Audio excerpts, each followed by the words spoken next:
आदमी की एक दिन ऐसी आ जाती है पंडित जी कि उसके अनुभव तो उसके साथ होते ही पर शरीर साथ देता नहीं है, तब वो फिर पराजित ही पराजित हो जाता है। सुनिए मनोज जी, अनुभवी लोग चाहे जितने भी कमजोर हो जाएं, उंगली पकड़ के ही चलना पड़े, पर अनुभवी बुजुर्गों को हर समय साथ ही रखना चाहिए। बड़ा लाभ मिलता है हमसे। कितना लाभ, ये तो हमारे शास्त्री जी जानते होंगे कि पिताजी को साथ साथ रख के क्या क्या मिल रहा है। पिताजी थक गए चलने में सीढ़ियों पे इधर उधर, तो शास्त्री जी हाथ पकड़ के सहारा देते, पुत्र का सही धर्म निभा रहे। पर पिताजी से जो मिला है वो अद्भुत है। और ये आपको मिला ऐसा नहीं है, सबको मिल सकता है। अनुभव की होड़ कोई कर सकता नहीं है, अनुभव की होड़ नहीं है।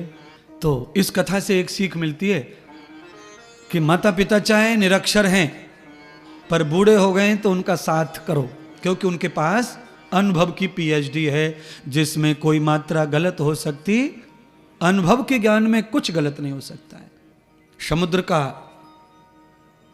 मंथन होने के बाद में आपको पता है कि समुद्र से कुछ अच्छी चीजें निकली, वो देवताओं को प्राप्त हुई, और कुछ खराब चीजें निकली वो दुर्जनों को प्राप्त हुई।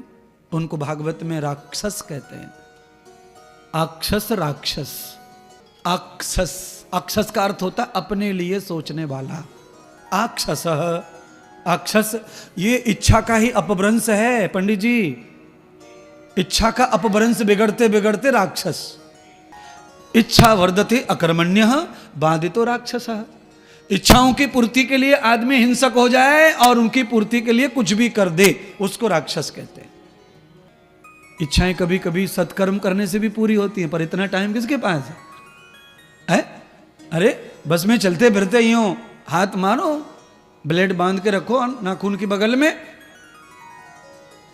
कुछ नहीं हाथ लगेगा तो कम से कम आधार कार्ड पैन कार्ड तो आ ही जाएंगे, चोरी जेब काटो। ये शॉर्टकट है, टाइम पास है।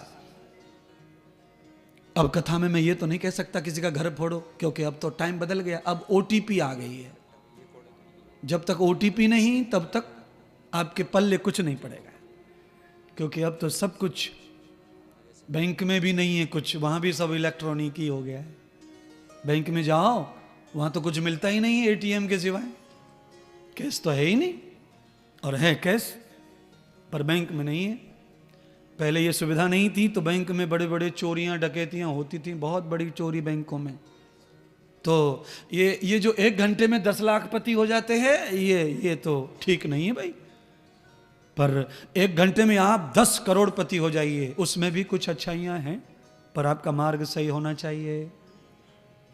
बृहदम अक्षतो रुद्रः, तो देवताओं को क्या मिला पीने के लिए? अमृत। भव सागर में मंथन करके जरा सोचो तो भगवान व्यास कहते हैं, भगवान सुखदेव कहते हैं, भगवान सूत कहते हैं, शंकर भगवान कहते हैं, श्री नारद जी कहते हैं, वो इंद्रदेव कह रहे हैं। जो मुझसे पहले महापुरुष कह गए हैं, मैं वही झूठा झूठा ही आपको बांट रहा हूँ। उनका झूठा मैंने ले लिया, मेरा झूठा आपको दे रहा हूँ। उन्होंने जो उगला वो मैंने निगला, और मैं जो उगल रहा हूँ उसे आप निगल जाओ। केवल काम बनेगा आपका, उद्धार होगा। मेरी वॉमिट को, मेरी उल्टियों को खा जाओ। आभ्यान कृतविद संयुक्ताम। वैसे मैंने अपनी पूरी जिंदगी में खाने पीने की उल्टियां तो 2-4 बार ही हुई हैं मुझे, पर शब्द का उल्टियां, शब्द का बमन मैं दिन भर करता रहता हूं। और इस बमन को जो खा लेता है वो जवान हो जाता है। चिड़िया उल्टी कर देती है अपने घोंसले में जाके, उसके बच्चे बहुत जल्दी बड़े हो जाते हैं।